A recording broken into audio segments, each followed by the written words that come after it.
Saya ingin berbagi sebuah kisah di sini.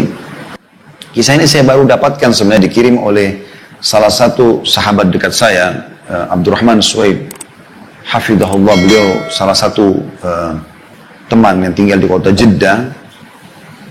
Dan sering kali kami tukar-tukaran, kadang-kadang dia kirim beberapa cuplikan, walaupun dia bukan seorang alim, dia adalah seorang pengusaha gitu kan, tapi sering kali kami ngobrol dan segala macam. Dia sempat mengirimkan kepada saya sebuah kisah mungkin sekitar 2-3 hari yang lalu. Saya sempat terenyuh mendengar kisah itu. Cuplikan seorang hakim di salah satu pengadilan di Saudi yang menghadapi kasus yang menurut dia kasus yang paling unik gitu. Apa ceritanya? Saya waktu dikirimkan cuplikan sekitar 8 menit cuplikan itu. Ada gambar orang tua. Ada seorang ibu tua sekali, sudah keriput semua mukanya. Ada juga 2 laki-laki sudah tua di kanannya, di kanan gambar itu ya. Saya belum menangkap pesannya pada saat itu, tapi kemudian saya dengarkan. Mungkin orang kalau tidak mendengar kisah ini, saya juga sempat kirim ke grup teman-teman dai. Allahu a'lam sempat terbaca atau tidak, karena 8 menit biasa membuat orang jenuh untuk mendengarkan. Tapi kalau didengarkan, insya Allah akan dapat poinnya di situ. Nah, di situ hakimnya sendiri berbicara. Dia mengatakan, salah satu yang paling unik yang saya pernah temui dalam pengadilan. Dia menjadi hakim puluhan tahun gitu. Dia bilang, datang seorang yang menurut saya sudah tua. Waktu itu lebih tua daripada si hakim. Umurnya 60 tahun. Sudah sangat tua.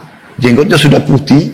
Datang, ya, kemudian mendekat kepada hakim. Masuk di pengadilan, dia mengatakan, saya punya keluhan hakim. Kata hakim, apa keluhanmu? Dia bilang, keluhanku aku mengeluhkan saudaraku, kakakku.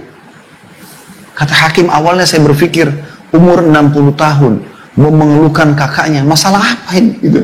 Sudah sangat tua gitu. Orang bertengkar mungkin antara 20 tahun sama 30 tahun, 40 tahun, mungkin masih kadang-kadang masih terjadi. Ini 60 tahun, berarti kakaknya lebih tua. Kata hakim, berapa umur kakakmu? Dia bilang 65 tahun. Apa permasalahan kalian? Kata dia, ceritanya adalah saya menjadi tentara selama 30 tahun di daerah Tabuk. Tabuk cukup jauh. Di pinggiran Madinah, di pinggiran Saudi, perbatasan. 30 tahun. Dan saya memiliki seorang ibu yang tua. Ibu ini saya titipkan atau dijaga oleh kakak saya yang 65 tahun yang sedang saya keluhkan itu. Kata hakim, lalu apa yang kau keluhkan? Kakakmu menjaga ibumu dan kau pun menjadi askar. Kata dia, iya, ceritanya adalah selama 30 tahun itu saya selalu membagi gaji saya. Setengahnya saya pakai untuk kebutuhan, setengahnya saya berikan untuk kakak saya dan ibu saya. Selama 30 tahun dia bilang, saya pun kebanyakan menghabiskan waktu di wilayah sana. Sekarang saya sudah pensiun. Lalu saya datang, ketemu dengan kakak saya dan ibu saya, dan saya bilang sama kakak saya, sudah 30 tahun kamu berbakti sama ibu kita. Dan saya sekarang minta mohon kepada kamu agar memberikan kesempatan kepada saya berbakti sama ibu sebagaimana kau sudah berbakti. Saya cuma minta ibu ini pindah ke rumah saya sekarang. Lalu hakim, tiba-tiba kakak saya menangis, lalu mengatakan, demi Allah kau tidak akan pernah bisa merebut ibu dari aku. Kata si adik, saya bukan merebutnya, saya hanya sekedar mau memindahkan dia ke rumah saya dan Anda bisa ketemu sama dia setiap saat. Kau bisa ketemu sama dia setiap saat. Kata kakak saya, demi Allah kau tidak akan pernah bisa merebut ibu dari saya. Sebaliknya kau yang datang kepada saya di rumah ini. Saya tidak akan mungkin melakukan itu. Dia ulangi lagi, dia bilang, saya ulangi lagi, kak, saya hanya memindahkan dia ke rumah saya supaya saya bisa merasakan kenikmatannya berbakti sama ibu sebagaimana engkau telah menikmatinya 30 tahun. Kata kakak saya, kau sudah mendapatkan pahala kami, 30 tahun kau mengirimkan setengah gajimu. Maka sekarang biarkan ibu sama saya.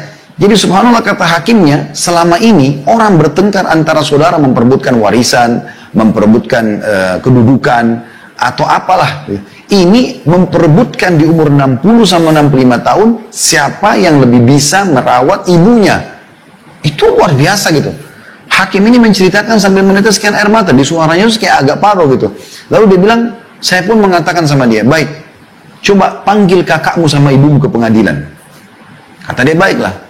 Dipanggil lah, dia bilang. Terjadi kejadian yang luar biasa, dia bilang sampai satu pengadilan meneteskan air mata gara-gara kisah mereka. Dia bilang pada saat masuk, dia bilang, demi Allah, saya belum pernah melihat ada anak berbakti seperti kedua orang ini. Ibunya digendong oleh keduanya, setengah tubuh ibunya dari pahanya dipegang oleh yang adik sebelah kiri dan si kakak pegang sebelah kanan. Mereka sama sekali tidak ingin ibunya menyentuhkan kakinya ke tanah. Digendong padahal ibunya masih mampu jalan. Sampai tiba di kursi. Lalu ibunya duduk tengah-tengah, si kakak duduk sebelah kanan, si adik duduk sebelah kiri. Kemudian saya mulai bertanya, ada masalah apa kalian? Ditanyalah kepada si adik, dia bilang, saya tanya kepada si adik. Adik ini tentu punya 60 tahun ya. Maka kata adiknya, saya sudah ceritakan kepada anda hakim. Kata hakimnya, saya mau dengar. Biar kakakmu juga mendengar keluhanmu. Supaya ini benar atau tidak. Saya mau dia membenarkan atau tidak. Diceritakanlah kembali ceritanya. Kemudian hakim bertanya kepada si kakak. Bagaimana menurut kamu? Kata si kakak, benar apa yang dikatakan oleh dia. Dia membantu kami 30 tahun. Dan ibu adalah tinggal bersama dengan saya. Namun demi Allah wahai hakim. Saya tidak akan pernah melepaskan ibu saya untuk tinggal sama dia. Dia boleh datang silakan. Tapi saya tidak mau kehilangan peluang ini. Gitu ya. Dan saya sudah membahasakan kepada adik saya, demi Allah kau hanya bisa memindahkan ibu ke rumahmu kalau melalui pintu mahkamah, pengadilan. Oleh karena itu dia datang kepada anda. Kata hakim, saya belum pernah menghadapi masalah seperti ini. Bagaimana memecahkan masalah antara dua anak yang beributkan ibunya. Lalu saya balik kepada ibunya yang saya mengatakan, ibu, tengahi di antara mereka. Kata ibunya, saya nggak bisa wahai anakku. Dia bilang kepada hakim anak, karena ibunya juga sudah tua, 80 tahun lebih malah umur ibunya. Yang ini ditunjuk si kakak, mata sebelah kanan saya. Yang ini si adik, mata sebelah kiri saya.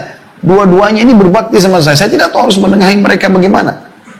Maka saya pun berkata kepada si kakak, kalau saya melihat kasusnya, seharusnya memang adikmu punya hak. Dan kau bisa datang ke rumahnya. Dia punya hak untuk dibagi waktu sekarang. Karena si adik mengatakan, saya betul-betul hanya berharap sisa umur saya bisa berbakti kepada ibu saya. Maka setelah saya putuskan seperti itu, terjadi sebuah goncangan di pengadilan. Si kakak tiba-tiba menangis terisak-isak, lalu datang ke arah adiknya, mencium tangan adiknya, mencium lututnya adiknya, lalu memohon-mohon supaya ibunya jangan dipindahkan rumahnya. Sambil menangis, karena tangisan si kakak ini kami semua satu pengadilan nangis. Gitu. Bagaimana mereka luar biasanya mau memperebutkan ibunya. Ini si kakak cium tangan dan lutut adiknya untuk minta supaya ibunya jangan dipindahkan rumah.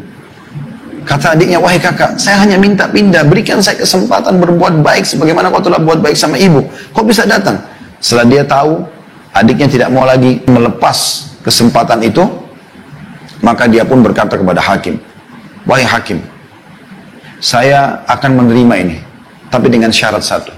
Dia pegang tangan adiknya, dia mengatakan, ambil janji kepada adik saya ini atas nama Allah, dia akan berbakti pada ibu saya sebagaimana saya berbakti dulu. Apa yang saya buat di rumah, bersihkan kotorannya, urus pakaian, semua ini dia tidak boleh ubah itu. Dia harus buat bahkan bisa lebih baik daripada itu. Maka si adik pun berjanji, akhirnya pengadilan ditutup. Dan kata hakimnya, pada saat mereka keluar dari pengadilan, dua-duanya menggendong ibunya, ya, membagi dua tubuh ibunya, setengah yang pegang satu, yang satu lagi pegang sampai mereka keluar. Dan ini sebuah kisah yang luar biasa. Di zaman kita sekarang di mana banyaknya kedurhakaan pada orang tua, justru ada orang-orang yang seperti ini masih dalam fitrahnya. Di umur tua pun mereka tidak mau sia-siakan masalah itu. Ini luar biasa teman-teman sekalian. Nah, ini harusnya menjadi sebuah ibrah bagi kita, bagi yang punya orang tua. Jangan karena orang tua kita seorang pejabat misalnya, atau orang yang punya kemampuan, lalu kita anggap, oh orang tua saya mampu, saya nggak usah bakti. Akhi dan ukhti, berikan makanan, berikan kue kesukaannya, berikan sarung, pakaian, apa saja, sabunnya, samponya. Lakukan sesuatu yang kau mampu, mumpung mereka hidup. Pada saat mereka meninggal, peluangmu akan lebih kecil, walaupun bisa dengan mendoakan, menziarahi kuburnya, dengan bersedekah buat mereka. Tapi semasa hidup kau bisa mendapatkan ekstra dengan cara mencium tangannya, datang duduk memenuhi hajatnya, ngobrol-ngobrol saja, apa saja. Ringankan kesedihan mereka, gembirakan hati mereka. Karena orang tua itu teman-teman dengan kita datang saja sudah sangat gembira. Bagaimana banyak di zaman kita sekarang, dan saya sering ingatkan di beberapa pengajian, anak-anak sekarang sudah mulai pergi ke kota metropolitan, ke Jakarta, ke kota-kota besar. Kemudian orang tua mereka di kampung. Mungkin mereka sudah berpendidikan tinggi, S1, S2, S3.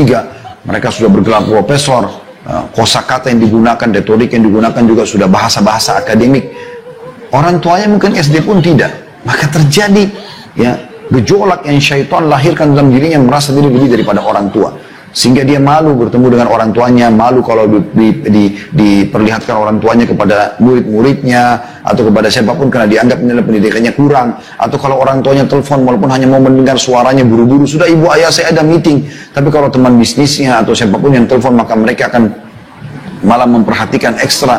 Ini semua hal yang harus diperbaiki. Justru peluang kita teman-teman sekalian, surga kita ada di tangan keduanya. Minta doa kepada mereka.